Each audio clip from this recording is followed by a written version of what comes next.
Hello दोस्तों, मुझे लगता है कि आप लोगों ने मुझे मिस किया होगा। बट आज का टॉपिक बहुत ही ज्यादा सीरियस है। सीरियस इसलिए है क्योंकि सरकार की जो गतिविधियां हैं, जो उनके एक्टिविटीज हैं, वो कहीं ना कहीं मुझे थोड़ा कम समझ में आते हैं। जैसे ड्रीम इलेवन, कई सारे ऐसे गेम्स हैं, ऑनलाइन बेट गेम्स, जिसको खुद सरकार प्रमोट करती है, बड़े बड़े क्रिकेटर्स के द्वारा प्रमोट करवाती है।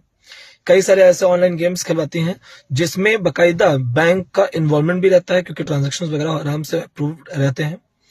और उसके बाद अचानक से एक दिन सरकार को सूझ में आता है कि अरे नहीं, ये क्या, ये तो लड़का जो है, इसका जो भी ऑनर है वो बहुत पैसा कमा रहा है, चलो इसको बंद कर देते हैं। या तो उनसे फंडिंग मांगी जाती है, और फंडिंग नहीं की गई तो चलो हम तुम्हारा बोरिया बिस्तर बांध देते हैं। बहुत ही सीधी सीधी बात है कि आपको रात भर में समझ आता है कि वो मनी लॉन्ड्रिंग कर रहे हैं, हवाला का पैसा इधर उधर कर रहे होंगे, बेट में पैसा है जो कि गलत है। तो मुझे ये जानना है कि शेयर मार्केट क्या है, ये भी तो एक प्रकार से बेट ही है। क्रिप्टो करेंसीज क्या है, ये भी एक प्रकार से बेट है। आपने कहा चाइना से दोस्ती तोड़ दो, चाइनीज ब्रांड के सामान को हाथ न लगाओ, मत खरीदो। अब चाइना से दोस्ती करने को आप ही आतुर हैं। इसके साथ साथ मुझे तो जो मतलब समझ में आता है मैं वही बता रहा हूं, और अगर मैं गलत हूं तो आप लोग जरूर मुझसे बताइएगा। इसके साथ साथ आप लोग ये सोचिए, जो भारत सरकार चाइना को कुछ साल पहले गाली दे रही थी, चाइनीज ऐप बंद कर रही थी, तो अचानक से वो चाइनीज जितने भी गवर्नमेंट्स के स्कीम्स हैं या फिर कुछ भी चीजें हैं, वो धीरे धीरे अप्रूवल में कैसे लेके चले आ रहे हैं। इसके साथ साथ अब आगे बढ़िए। अभी फिलहाल हम बेट पे चल रहे हैं, क्योंकि अभी मुझे एक हाल में एक केस ऐसा आया मेरे सामने। मैंने देखा कि बैंक स्वयं इंटरेस्ट वगैरह जैसे जाहिर बात है बहुत लेती है, और हम लोग जानते हैं कि ट्रांजेक्शन्स होते हैं सारे, क्या ट्रांजेक्शन्स जो लिमिट होते हैं या फिर कोई भी चीज होता है, वो क्या मिडिल जो क्लास की फैमिलीज हैं उन्हीं के लिए है? क्या वो सब जितनी भी चीजें हैं सब वो मिडिल क्लास फैमिलीज के लिए ही हैं, पुअर फैमिलीज के लिए हैं? या आपने किसी ऐसे इंसान को देख लिया जो एकदम नीचे से ऊपर तक पहुंच गया अपने बलबूते पे, चाहे जैसे भी किया हो, वो यूट्यूब मार्केटिंग से किया हो या जैसे किया हो, तो आपको लगा और आपने ईडी की जांच बैठा दी, कुछ भी कर दिया। पर आपने ये सोचिए कि इनकी लत लगाई किसने, इनको लत लगवाया किसने, सॉरी, बच्चों को या किसी को भी लत लगवाया किसने? आप ही लोगों ने।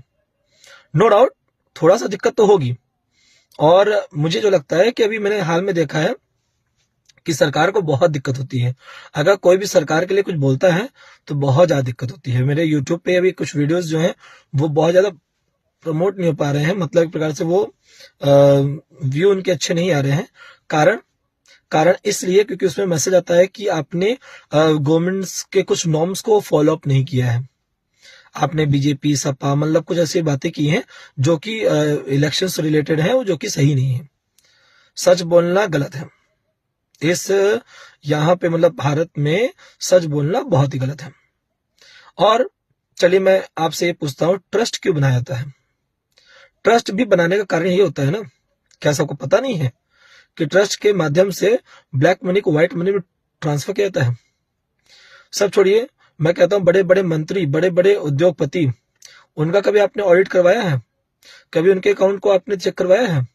कभी मैंने ये सुना ही नहीं ईडी की जांच ऐसे से बड़े बड़े मंत्रियों पर पड़ रही है, बड़े बड़े ऐसे लोगों को, मतलब उद्योगपतियों को ऊपर पड़ रही हो ईडी की जांच, है कोई भी, है ना, जिसके माध्यम से पता चल सके कि उनके पास वास्तव में कितना काला धन है।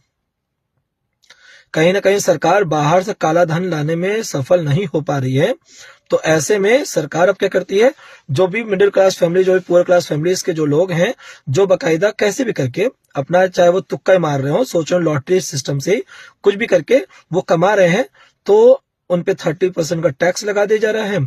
ज्यादा कमाई हो जा रही है तो उनको बैंक जो अकाउंट है उनको सीज कर दीजिए। और रही बात, वो परेशान होंगे, गरीब गरीब ही रहना चाहिए, ये इनकी पॉलिसी है। क्योंकि मैंने बहुत बारीकी से इन सब चीजों को बहुत ही समझा सोचा, तब जाकर मैं आप सबसे, मतलब आप सबके सामने अपनी बातों को रख रहा हूं। और मैं बस यही कहूंगा कि सरकार प्लीज ऐसा कोई काम मत किया करिए जिसमें ये लगे कि आपने कोई काम को पहले रोका, फिर उसको बढ़ाया, फिर रोका, फिर आपने उसको आगे प्रमोट किया।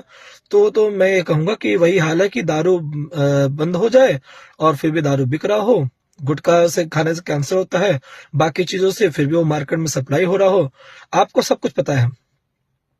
जाहिर बात है कि अच्छी सरकार कभी आ ही नहीं सकती है, और लोगों को परेशान करना सभी को आता है।